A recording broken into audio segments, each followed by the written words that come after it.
We're going to look at where anxiety comes from. We're going to look at some related conditions, not to focus on them too much, but we're going to look at two related conditions. We're going to look at the 7 different flavors or expressions of anxiety.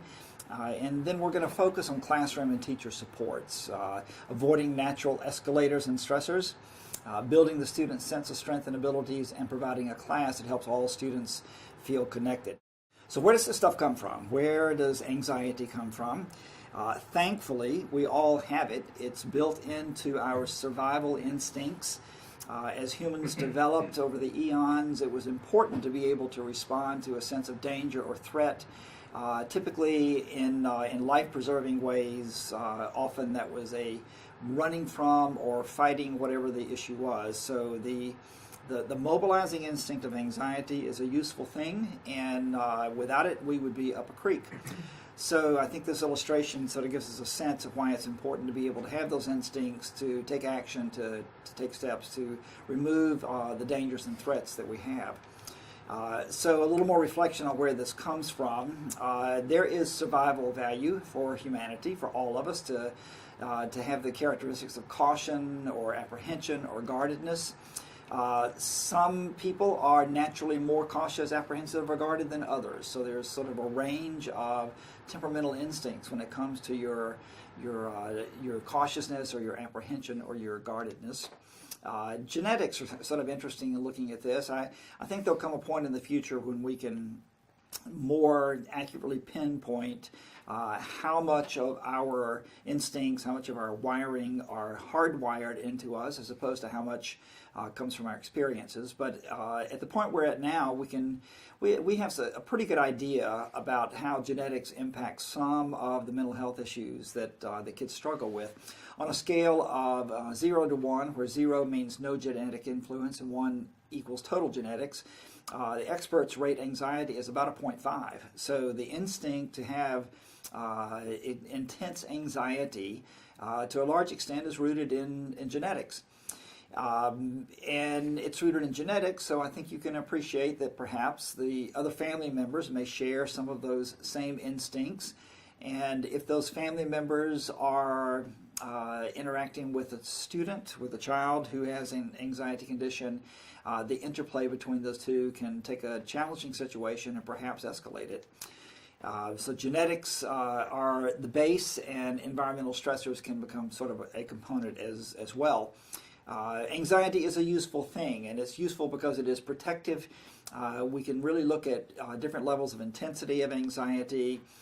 Fear is the response to threat, whether it's real or perceived. Anxiety is the anticipation of future threat.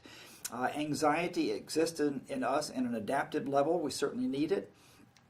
It can also exist in us in what's referred to as a subclinical level. In other words, a more intense degree of anxiety than the average person, but not debilitating. But then we move to the pathological or the clinical level of anxiety, and this is where kids experience being immobilized.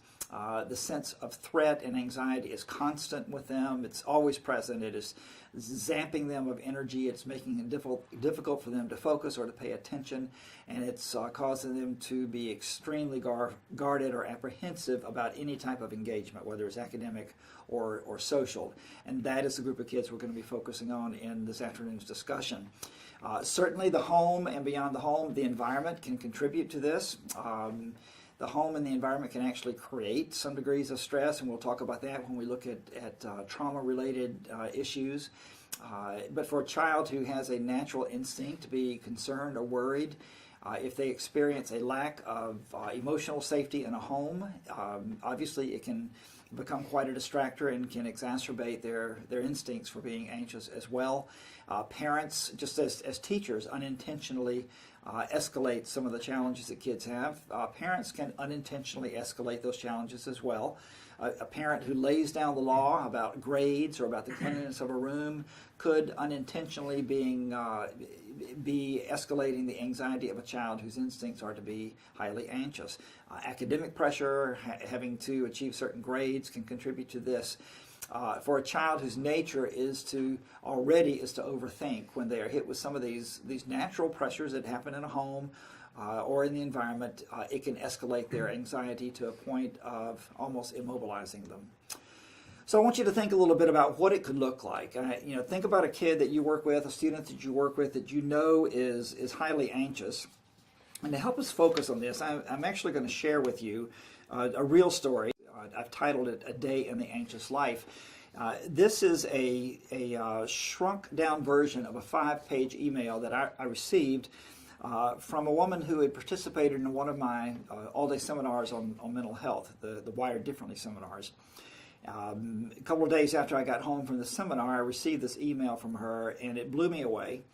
It blew me away because of the effort she had put into describing what her own life as a little girl with anxiety was like, what it was like for her entire K through 12 experience. So I have significantly reduced the 5-page email, and I also have changed the name, but this is based on a real person. Leslie has anxiety. She can't remember not having it. She remembers lying awake in preschool, worrying about forgetting to breathe in her sleep and dying, which led to worrying about whether or not heaven was real. She had nightmares, walked in her sleep, talked in her sleep, and cried so hard in her sleep that she would jerk awake with sobs. Her parents always loved her and were very proud of their daughter. Even with her challenges, they knew that this was just the way she was. She threw up a lot in kindergarten, especially in the mornings. Leslie had her first panic attack in 2nd grade. The entire school and many of the students' families were on the playground for an after-school family event, and she got separated from her best friend. She suddenly had trouble breathing. She couldn't see or hear, and she wandered blindly in front of the booth where people were throwing water balloons at Mr. Smith. He yelled a lot and stated how other kids had done it, and he just had had enough of warning them. Her mom said that she should have told Mr. Smith that she passed out, but it really wasn't passing out because she was standing. She just couldn't hear or breathe. She had no idea how to explain it and just remembered being scared and confused. Grades 3 to 5 were all right. Leslie won all the academic awards. She started dancing on a competition team, which would tire her out so much that she could more easily sleep. 6th grade was when the bullying started. Everything she remembers about middle school is gray, like it was cloudy every day. A lot of the bullying happened in the gifted classroom, but the teacher never did anything. And the cafeteria was so miserable. She struggled to eat in front of people. A teacher told her to quit whining. School was fun, and she just needed to grow up. Leslie felt like people were looking at her all the time, whispering about her, making fun of her. One of the things that surprised her was when her math teacher offered to let Leslie eat her lunch in the math classroom with her. That helped Leslie so much. Leslie's now in 8th grade. She's always been quiet, usually sitting near the back of the room. She has one close friend, Sally. She hates walking down the hallway or going to the cafeteria. Kids have been bullying her, teasing her about her spells. Leslie doesn't often turn in her assignments, but some teachers know how smart she is. She's tried so hard to be even more perfect, like it was part of who she was or who she had to be. She often forgot things in her locker because there were so many people in the hall, including one girl who randomly threatened to beat her up for looking at her wrong. Leslie frequently has headaches or tummy aches and often visits the school nurse. She rarely participates in discussions. Sometimes she speaks in such a low voice that the teacher has difficulty understanding her. Her parents have told the teacher that Leslie loves horses, drawing, and even helping her little brother.